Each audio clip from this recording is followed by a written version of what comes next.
एक बार मैं उनके साथ अहमदाबाद से राजकोट जाता था, तो 8:30 हो गए। हमारे कार्यकर्ता का ढाबा है, वहाँ पर गाड़ी रोका और जाकर खाने बैठे। फिर रात को मैंने सोचा कि इन्होंने तो खाया ही नहीं, तो गाड़ी किसके लिए खड़ा रहा? गाड़ी साथी कार्यकर्ता के लिए खड़ा। There was a call from PM saying, "What have you done? Why take care of yourself?" But he said that and kept the phone down.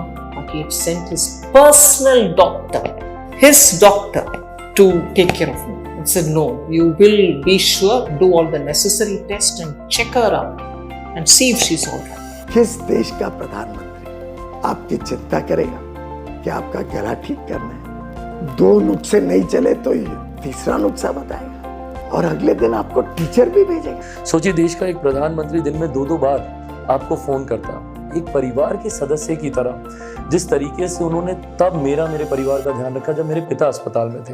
एक बार जब मैं उनसे मिलने गई तब उन्होंने मुझे पूछा कि मेरी माताजी कैसी हैं।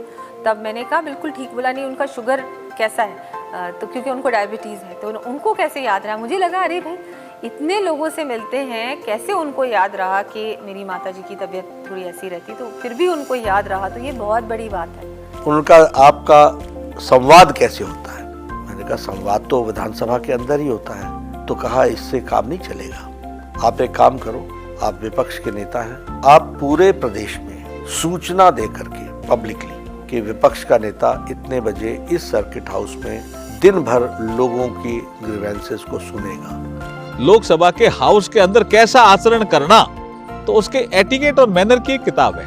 तो उसमें लिखा हुआ है कि कोई सदस्य बोल रहा है तो उसको क्रॉस करके नहीं जाना। तो वो जो पहली लाइन में एक सदस्य खड़ा था वो बोल रहा था, उसका भाषण पूरा नहीं हुआ था। उसके बाद शायद निर्मला जी का था, मुझे ऐसा लग रहा है, तो वो बोल रहा था। साहब वहीं खड़े हो गए, साहब हम तो पीछे थे। तो 1-2 ने किसी ने सलाह भी दी कि साइड से निकल जाता है, लेकिन वो टीवी में दिखता है। और वो सदस्य जो बोल रहा था उसको पता नहीं पीछे प्रधानमंत्री आ गए, तो वो 5-7 मिनट बोलता जा और साहब खड़े ही रहे। ये हमें सीखने को मिलता है साहब से।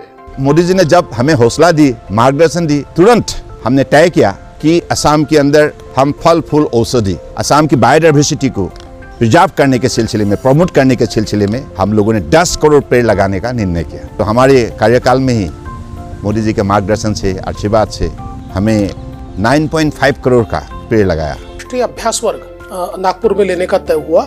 मोदी जी आए, हमने उनका स्वागत किया और उसके बाद हमने उनको पूछा, मोदी जी को मैंने स्वयं पूछा कि देखिए रहने की व्यवस्था तो यहाँ पर भी है, बाहर गेस्ट हाउस में भी है। तो मोदी जी ने अपने अंदाज में कहा हम तो भाई यहीं रहेंगे। और बिल्कुल एक छोटा सा कमरा जो था, क्योंकि वो तो संघ की व्यवस्था सारी थी वहाँ पर, तो उस कमरे में वो 2 दिन तक 3 दिन तक वहीं रुके हुए थे। मोदी जी ने वो अच्छी बात कही कि कनेक्टिविटी और हाईवे ये केवल रोड नहीं है, ये लोगों को जोड़ने का माध्यम है, लोगों को गति देने का माध्यम है, लोगों को कनेक्टिविटी समृद्धि का मार्ग बनती है। मोदी जी ने रोड कनेक्टिविटी में देश का डेवलपमेंट देखा और आज मैं देख रहा हूँ उस वक्त डेली 9 किलोमीटर नेशनल हाईवे बनता था, 30 किलोमीटर से अधिक गति से नेशनल हाईवे बन रहा है। मुख्यमंत्री के पद में रहते हुए भी एक ऐसे कार्यक्रम में आए थे जहाँ उनके सम्मान के लिए बुलाया गया था, उनको मंच में होना था और मंच में ना आके सीधे वहाँ कार्यकर्ताओं के साथ गली में बैठे हुए देखा, तो मुझे लगा कि ये निश्चित रूप से व्यक्ति सोच से बहुत बड़े हैं, ये सोच बहुत बड़ी।